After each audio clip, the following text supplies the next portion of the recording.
Ya, salam. Shalom. Puji Tuhan. Haleluya. Saya percaya kita menikmati firman Tuhan pada saat kesempatan ini dengan luar biasa. Amin. Ya, saya lihat walaupun kemarau adanya, wajah-wajah jemaat Tuhan masih segar. Puji Tuhan. Puji Tuhan. Ya, saya lihat kemarin dibaptis setelah ditenggelamkan seperti ada yang kosong. Saya lihat saudara. Ya, mari berjuang terus di dalam Tuhan. Puji Tuhan. Kita membuka kitab kita dalam Injil Yohanes pasal 16 ayat yang ke-8 sampai dengan ayat yang ke-11. Baik, Injil Yohanes 16 ayat yang ke-8. Saya baca untuk kita sidang jemaat Tuhan.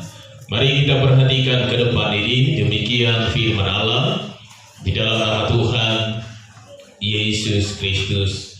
Dan kalau Ia datang, Ia akan menginsafkan dunia akan dosa,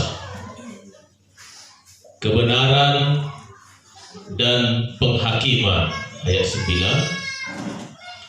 Akan dosa, karena mereka tetap tidak percaya kepadaku.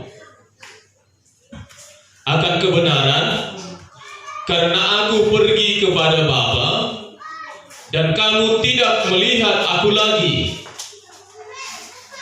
Akan penghakiman, karena penguasa dunia ini telah dihukum. Puji Tuhan. Kita kembalikan ke ayat 8. Kita membaca ayat ini bersama-sama. 2, 3, ya. Dan kalau Ia datang, Ia akan menginsafkan dunia akan dosa, kebenaran, dan penghakiman. Puji Tuhan. Dalam perjalanan hidup ini umat-umat Tuhan, kita tidak sempurna adanya. Ya. Baik Anda yang sudah lama siap dibaptis maupun yang baru dibaptis, perhatikan baik-baik. Hidup kita ini tidak sempurna adanya. Ada kekurangan, ada juga kelemahan, ada juga kelebihannya. Bahkan dalam menjalani hidup ini, bisa saja yang benar itu kita anggap salah. Bisa juga yang salah itu kita anggap benar. Itu membuktikan kita tidak sempurna adanya di hadapan Tuhan dan sesama manusia. Puji Tuhan. Puji Tuhan. Sebab itu Yesus menjanjikan bahwasanya dalam ayat yang ke-8 ini, dan kalau Ia datang, kata Ia ini menunjukkan kepada Roh Kudus. Puji Tuhan. Puji Tuhan. Dan kalau Ia ini menunjukkan kepada Roh Tuhan. Pekerjaan Roh Tuhan itu bagi gereja, bagi umatnya, bagi pribadi lepas pribadi kita ini, Dia punya tugas yang khusus, yaitu untuk menginsafkan dunia akan dosa, menginsafkan kita akan dosa. Sebab itu, coba kita lihat topik pembicaraan firman Allah hari ini. Kita lihat di slide kita, yaitu kata insaf. Puji Tuhan. Puji Tuhan. Yang membuat kita insaf ini adalah Roh Allah. Bagaimana sih pekerjaan Roh Allah itu? Itu menjadi pertanyaan bagi kita.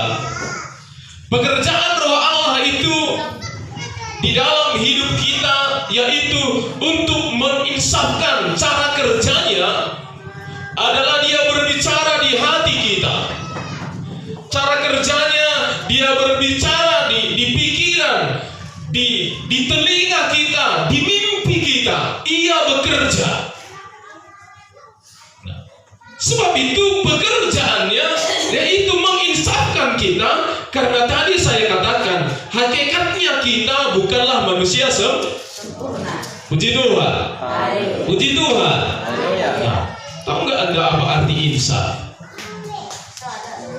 Hah? Nah, coba kita lihat. Teruskan. Ini saya ambil dalam satu kamus begini dia. Insaf itu artinya begini: mengerti benar sudah. Sekali lagi. Mengerti benar sudah. Pernah nggak kita alami ini? Bahwasanya kita sudah mengerti benar-benar bahwa kita ini sudah berdosa. Sebaliknya juga, benar-benar kita tidak mengerti bahwasanya belum paham kira-kira? Puji Tuhan.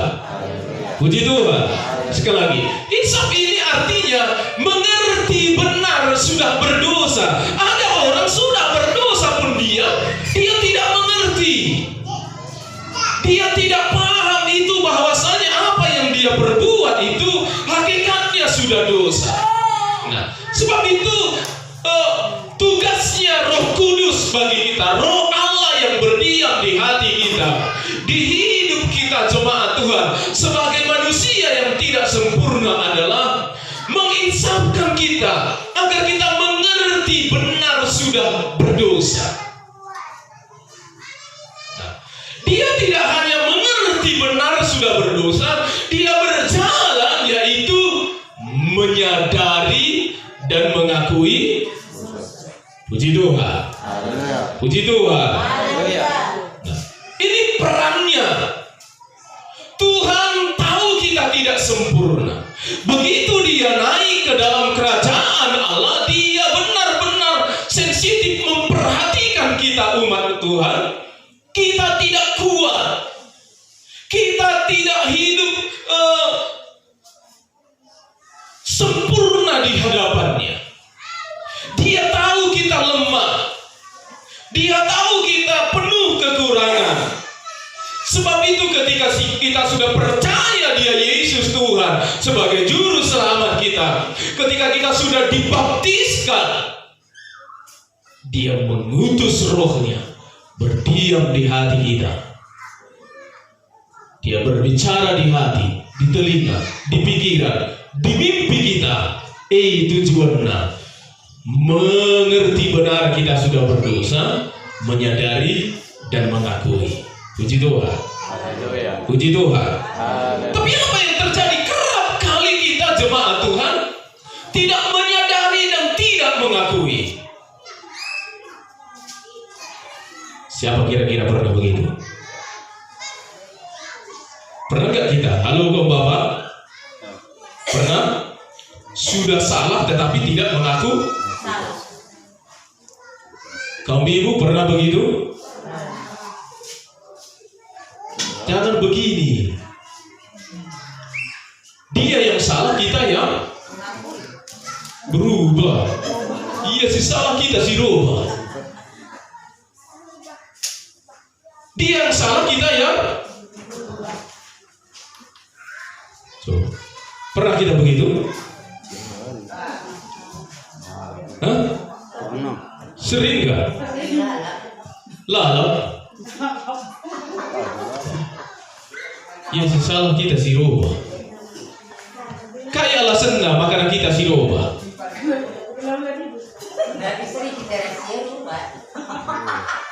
Puji Tuhan. Ini perkara kecil nih gue. Lidu ngasih perkara besar. Mari kita berubah sama-sama. Puji Tuhan. Puji Tuhan.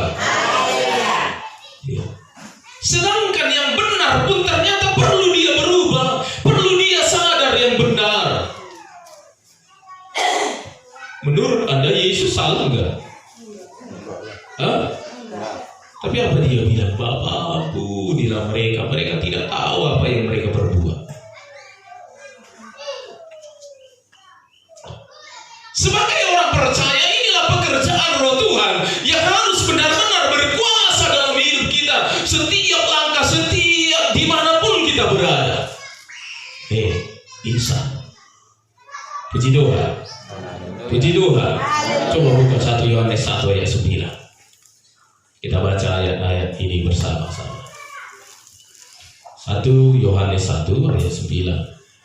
Ya, ayatnya go situ guna sangatlah kita hafal. Tapi saya ragu gara-gara TikTok, gara-gara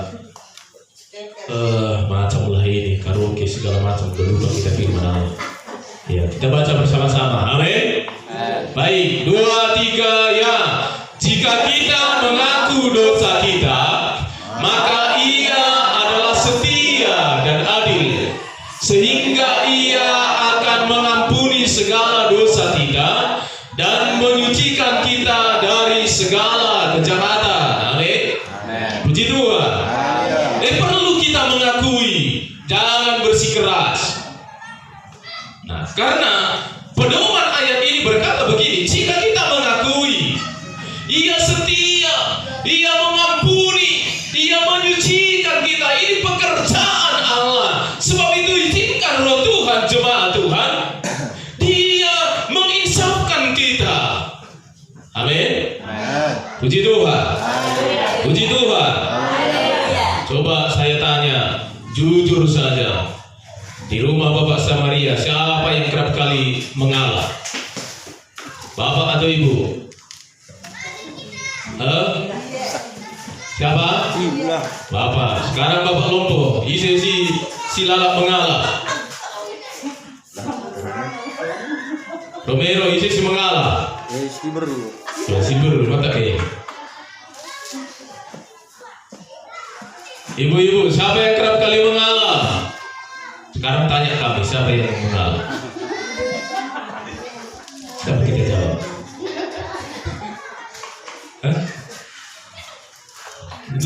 Firman ini pedang bermata satu. Firman Tuhan pedang bermata. Alkitab tidak mencatat pedang bermata satu.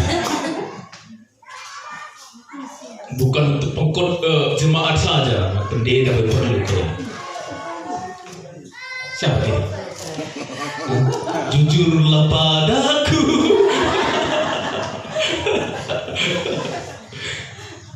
Di hadapan Tuhan, maka gelarnya akulah yang si sering mengalah. Puji Tuhan. Puji Tuhan. Sebab itu jemaat Tuhan, sekali lagi perlu kita mendalami ayat ini. Bagaimana agar Roh Tuhan itu menginsafkan kita dalam segala langkah kita, dalam segala apa yang kita perbuat. Nah, coba kita melihat dalam Wahyu pasal yang kedua ayat yang ke-7. Wahyu 2 ayat yang ke-7. Demikian, siapa bertelinga, hendaklah ia mendengarkan apa yang dikatakan Roh kepada jemaat-jemaat. Barang siapa menang, ia akan kuberi makan dari pohon kehidupan yang ada di taman Firdaus Allah. Kembalikan kepada slide kita. Perhatikan baik-baik. Ternyata bagaimana agar Roh Kudus itu senantiasa menginsafkan kita. Yang pertama adalah mendengarkan apa yang dikatakan Roh Tuhan. Amin. Puji Tuhan. Puji Tuhan. Nah, kepada jemaat Efesus, Philadelphia, kepada jemaat di Smyrna, bahkan dari seluruh jemaat yang tertuang dalam kitab Wahyu, kata mendengarkan apa yang dikatakan Roh itu 7 kali disebut. 7 kali. Jemaat Efesus, Smyrna, Philadelphia, semua jemaat 7 kali dikatakan mendengar apa yang dikatakan Roh 7 kali. 7 adalah angka sempurna. Puji Tuhan. Puji Tuhan. Nah, bagaimana dia berbicara ketika kita salah? Langsung ada bisikan di telinga, di hati kita. Engkau salah kami. Ini pekerjaannya. Amin. Puji Tuhan. Haleluya. Makanya begitu penting ini di dalam kitab Wahyu ini dikatakan begini, mendengarkan apa yang dikatakan Roh kepada jemaat-jemaat ini diulangi dia 7 kali. Berapa kali? 7 kali. Kalau kita mengampuni musuh kita berapa? Kali. 7 kali 7 70 kali 70 kali ya. Berapa enggak itu? Lewat itu kalau ada kali-kali kan. Puji Tuhan. Puji Tuhan. Mendengarkan apa yang dikatakan Roh. Kira-kira contoh sederhananya apalah kita buat? Ya, anak kami gospel pernah.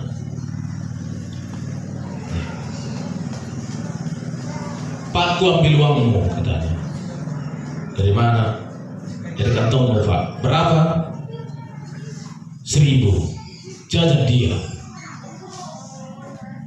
Malamnya, pas mau belajar, adiknya minta jajan. Pak, minta dulu uangmu jajan aku. Ini kau kasih. Anak kami gospel ini, Pak, aku salah tadi. Bukan 1.000, 2.000 dia katanya. Dia tahu salah 2.000 nya Pak katanya. Ini perkara kecil. Perkara besar kira-kira bagaimana? Sederhananya di lingkungan kita ada sebatas kami, like kami warga Purba. Udah panggil mertuanya, mereka lagi.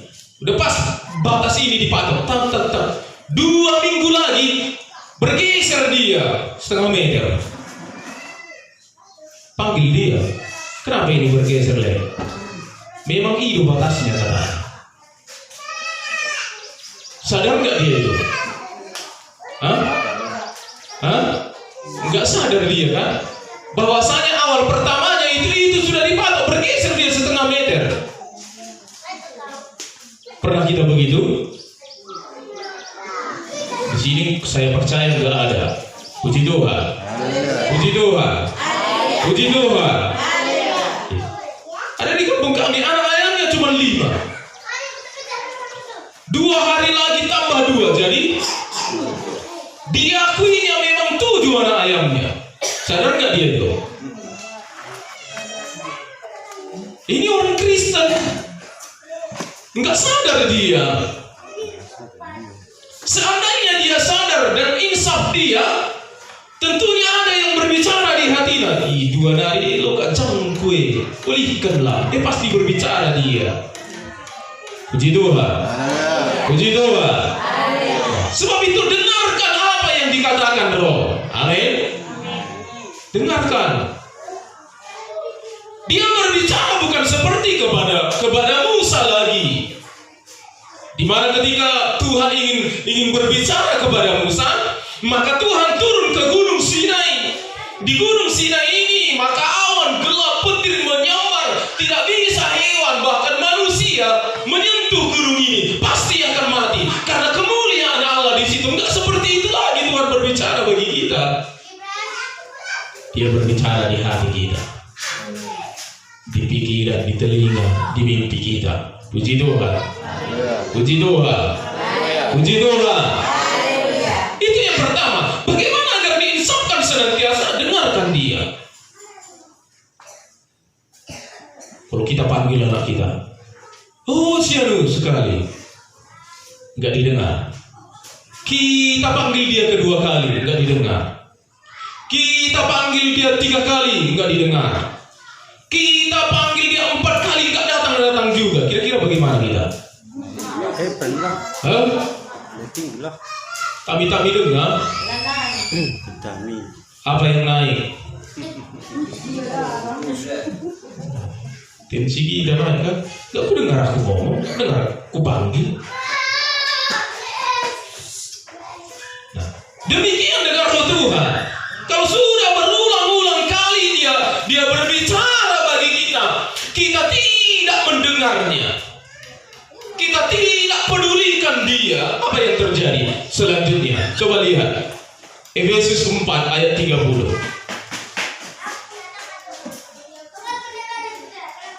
Efesus 4 ayat 30. Kita sama-sama baca. 2, 3, ya.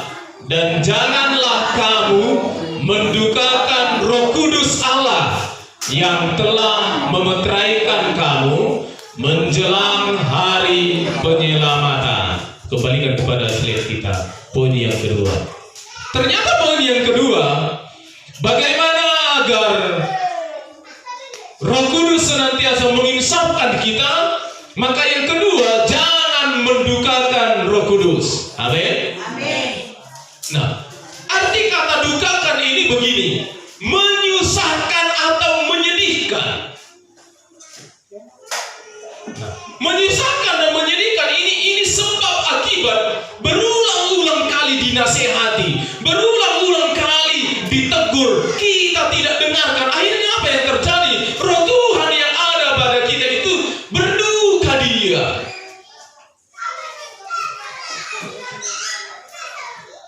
Sudah berulang-ulang kali. Puji Tuhan. Puji Tuhan. Pesan saya sama Ibu Kepala cuma satu. Ingatkan saya kalau saya salah. Itu. Dan gak pernah saya katakan puji saya kalau benar lah. Sekali lagi, hanya satu pesan saya, ingatkan saya salah. Jangan puji saya ketika benar. Penyakit manusia yang sangat luar biasanya adalah memuji diri sendiri. Kalau bukan aku, lodung dahina. Kerja-kerjanya itu enggak selesai itu kalau bukan gara-gara aku. Hebat enggak? Hebat? Tapi coba dulu selidiki kesalahannya. Mau enggak dia? Firman Allah ini, Roh Allah ini dia khusus menyelidiki kesalahan kita. Ketika diselidiki kesalahan kita umat-umat Tuhan, dengarkanlah dia. Jangan sempat berulang-ulang kali sehingga berakibat dalam pendukakan. Berakibat mendukakan Roh Tuhan ada pada kita. Makanya jangan heran begitu banyak orang Kristen itu berdukun pun gak salah lagi. Gak salah. Kawin cerai pun gak salah. Anda lihat artis itu orang Kristen. Umumnya gereja Protestan itu kawin cerai dikeluarkan pendetaannya surat cerai. Jeda ular Arabkan kepada surat cerai. Lali surat cerai jemaat Tuhan. Puji Tuhan. Puji Tuhan. Banyak lagi yang terjadi. Sebab itu izinkan dia berbicara. Dengarkanlah, jangan mendukakan. Amin. Puji Tuhan. Puji Tuhan. Baik jemaat yang sudah dibaptis dan baru dibaptis itu, dengarkanlah dia. Jangan dukakan jemaat Tuhan. Jangan buat dia bersedih. Iya. Kalau nggak sejahtera kita enak. Huh? Saya pernah menghadiri pesta, pulang dari situ nggak sejahtera saya. Betul. Pesta ini masih keluarga Marga Nababan di Simpang 2. Keluarga kami. Datang saya ke pesta itu, membuat saya nggak sejahtera. Itu pas makan. Ayo makanlah katanya, udah habis semua cara makan. Pas makan itu, ternyata di situ nggak ada gereja karismatik yang berdarah semua dagingnya. Saya tanya, udah dikasih nasi? Orang udah makan. Saya tanya, Arung dona somargota, dangarung isona somargota. Pakai darah semua sudah. Coba, yang pesta siapa? Keluarga. Tahu dia keluarga yang akan datang itu berbeda-beda gerejanya. Akhirnya pulang saya, nggak sejahtera dari situ. Pulang saya makan di Ludiski. Enggaknya pun udah kita tunggu makan jam 4.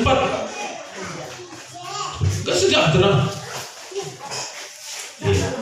Pernah juga saya nggak sejahtera lagi. Pas anak baru saya pesta di suatu daerah, saya bagi dagingnya. Saya bagi daging yang nggak berdarah. Ada jemaat Tuhan yang berdarah maupun yang nggak berdarah itu diminta satu piring. Ini jemaat GPDI. Dia masuk sarupa di sini katanya. Samanya itu katanya. Enggak berdarah maupun berdarah itu sama katanya. Sama enggak itu? Perjanjian lama Tuhan katakan bahwasanya darah itu tidak bisa dimakan. Perjanjian baru, perjanjian lama yang haram itu tidak bisa juga dimakan. Yang haram dengan darah tidak bisa dimakan. Perjanjian baru batal dia. Yang batal adalah yang haram. Petrus ketika dia di kamar loteng, dia terima penglihatan. Tuhan katakan, Petrus pergi ke rumah si Cornelius. Enggak Tuhan, karena dia di luar Israel. Berbicara lagi Tuhan, pergi ke rumah si Cornelius. Tidak Tuhan, karena menurut mereka keselamatan itu hanya bagi orang Israel. Cornelius itu bukan orang Israel, non Yahudi dia. Berulang-ulang kali Tuhan berbicara, tidak didengarkan oleh Petrus. Akhirnya dalam satu penglihatan itu Tuhan perlihatkan hewan-hewan yang haram ini. Tuhan katakan, maka selama hidupku Tuhan, belum pernah yang najis masuk ke mulutku. Tuhan katakan begini, yang kukatakan halal jangan kau bilang haram. Maka dimakan. Pergi dia ke rumah Cornelius. Ketika dia datang ke rumah Cornelius, dia pampangkan firman Allah. Dia doakan, diberkati penuh dengan roh Tuhan. Dapat elali pembatalan jemaat Tuhan. Puji Tuhan. Puji Tuhan. Puji Tuhan. Banyak orang mendukakan roh Tuhan bukan hanya lewat perkataan, lewat makanan, lewat perbuatan, lewat apa yang kita kerjakan. Ini hasilnya. Sebab itu berjaga-jaga, berhati-hatilah jemaat Tuhan. Amin. Puji Tuhan. Puji Tuhan. Perhatikan, yang pertama tadi mendengarkan roh. Yang kedua jangan. Ada yang ketiga lebih parah. Coba kita lihat Matius 12 ayat 31. Nah, Matius 12 ayat 31. Kita baca bersama-sama ya. Di dalam nama Tuhan Yesus Kristus. 2, 3 ya. Sebab itu aku berkata kepadamu, segala dosa dan hujat manusia akan diampuni. Perhatikan, ada terkecuali. 2, 3 ya. Tetapi hujat terhadap Roh Kudus tidak akan diampuni. Tahu tidak deretannya? Pertama tadi, lah enggak kita dengar dia. Berulang-ulang kali kita tidak dengar. Langkah kedua, maka Roh Kudus itu didukakan. Berulang-ulang kali lagi dia berbicara, walaupun dia sudah berduka. Kembali kepada yang ketiga adalah hujan. Puji Tuhan. Puji Tuhan. Yang ketiga ini, jangan menghujat roh Tuhan. Menghujat roh Tuhan itu lewat perkataan